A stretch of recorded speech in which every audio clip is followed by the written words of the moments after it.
वर्ष के द्वितीय प्रश्न पत्र पाश्चात्य दर्शन में अरस्तु का अध्ययन करने जा रहे हैं। ऐसी विश्वकोशीय प्रतिभा संपन्न अपूर्व विद्वान का अध्ययन करना निश्चित रूप से बहुत ही दुर्गम कार्य है और इसीलिए हम अपने इस लेक्चर को कुछ भागों में विभाजित करके और प्रयास करेंगे कि हम कुछ उनके बारे में गहराई से जान पाएं। हम सब जानते हैं कि सुकरात के शिष्य हैं प्लेटो और प्लेटो के शिष्य हैं अरस्तु।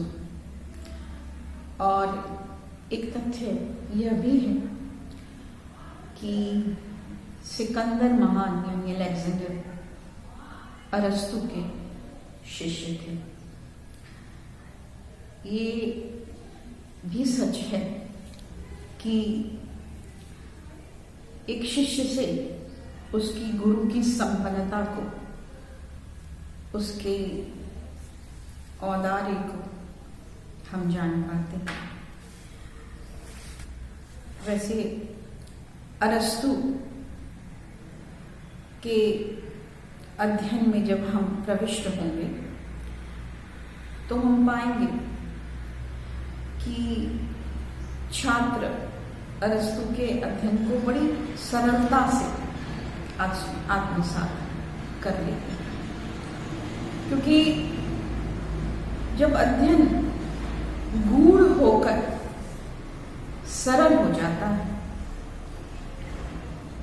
तो वह ऐसा विचार होता है जिसको किसी अन्य विचार से स्थापित करने की आवश्यकता नहीं पड़ती। जैसे जैसे हम अरस्तु के दर्शन को जानेंगे, पढ़ेंगे, तो हम पाएंगे कि अरस्तु ने अपने शोध में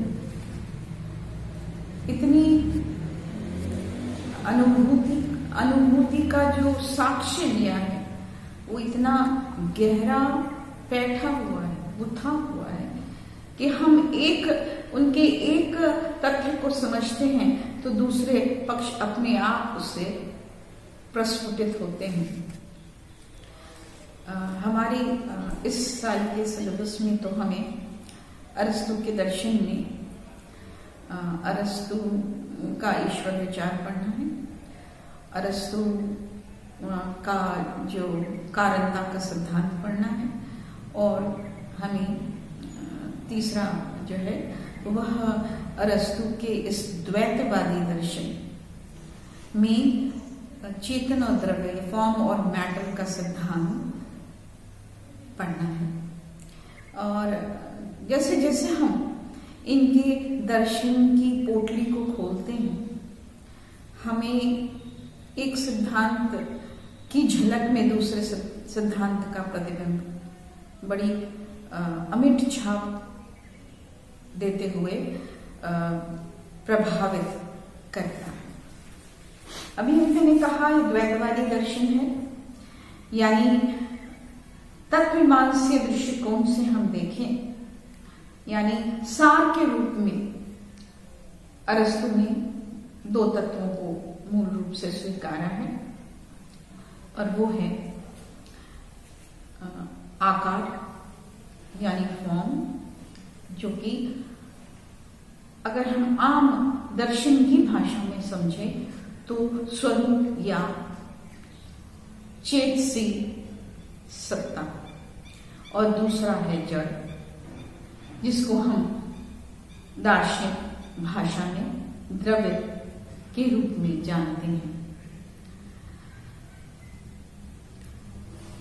तब हम कहते हैं कि अरस्तु की तत्वमीमांसा का मौलिक स्वरूप क्या है, तो उसका अर्थ होता है कि जगत के व्यवहार की व्याख्या अरस्तु ने किस प्रकार की है।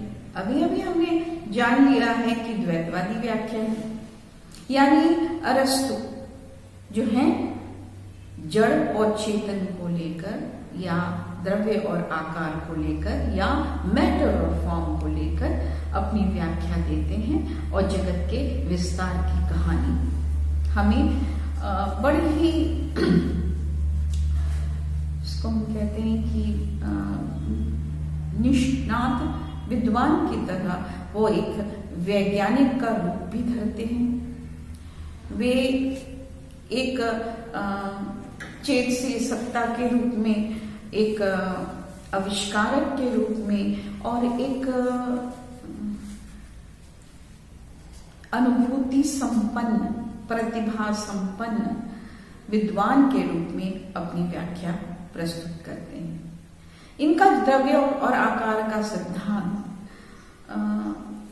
एक पिरामिड फॉर्म में अपनी व्याख्या पाता है, अभिव्यक्त होता है, क्योंकि वो कहते हैं कि जगत में जो कुछ अभिव्यक्त हो रहा है वो जड़ और चेतन यानी मैटर और फॉर्म का संयुक्त रूप है।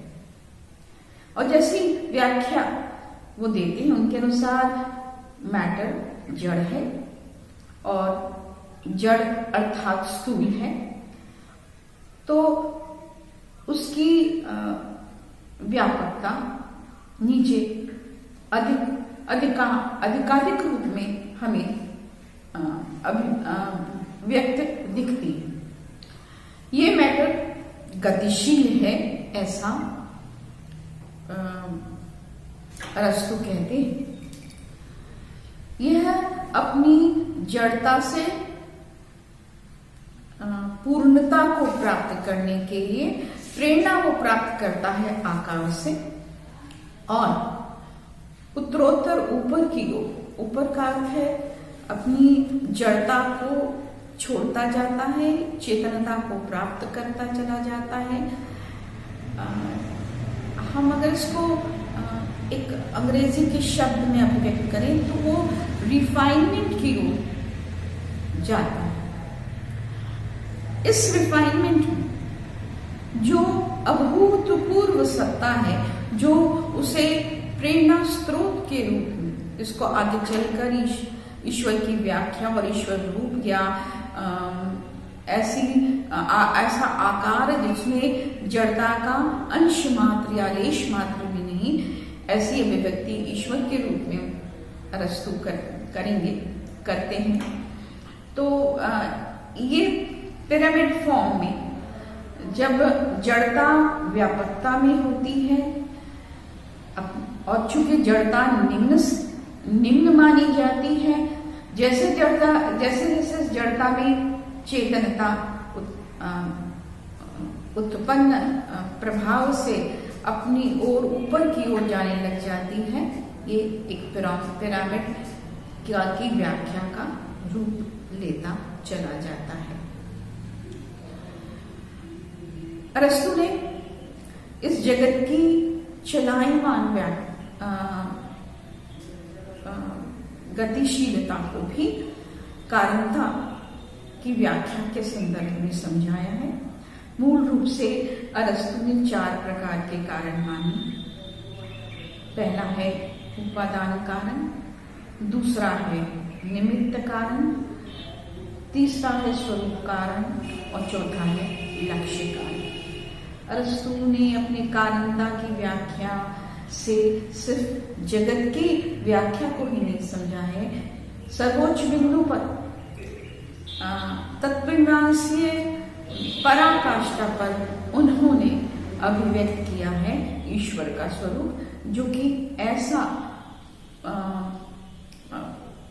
पूर्ण चेतन तत्व है जिसमें किसी भी प्रकार का कोई द्रव्य विकार नहीं होता। इस प्रकार अरस्तु ने अपनी व्याख्या में बड़ी गूढ़ता से